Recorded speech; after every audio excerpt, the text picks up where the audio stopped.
Okay, this is the first video I'm making for this class. It's not the first video I've made for classes. I made one for my Java class, not several actually.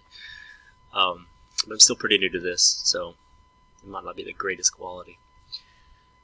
This is to get you started using SQL Developer, like at square one. There's a guide called Instructions for Setting Up SQL Developer at Home in Brightspace. It's kind of a somewhat outdated version of it. It's easier just to search for download SQL Developer and go to the Oracle site. You'll have to create a, well, first of all, this is the one you want where it's all packaged together. Windows 64-bit, probably. I imagine everyone has 64-bit Windows 10. But it'll include the Java development kit that you need. So it's all bundled together. That's easier. You click download, and then you'll have to sign in to Oracle, which I already am. If you don't have an Oracle account, you have to create one. It's free.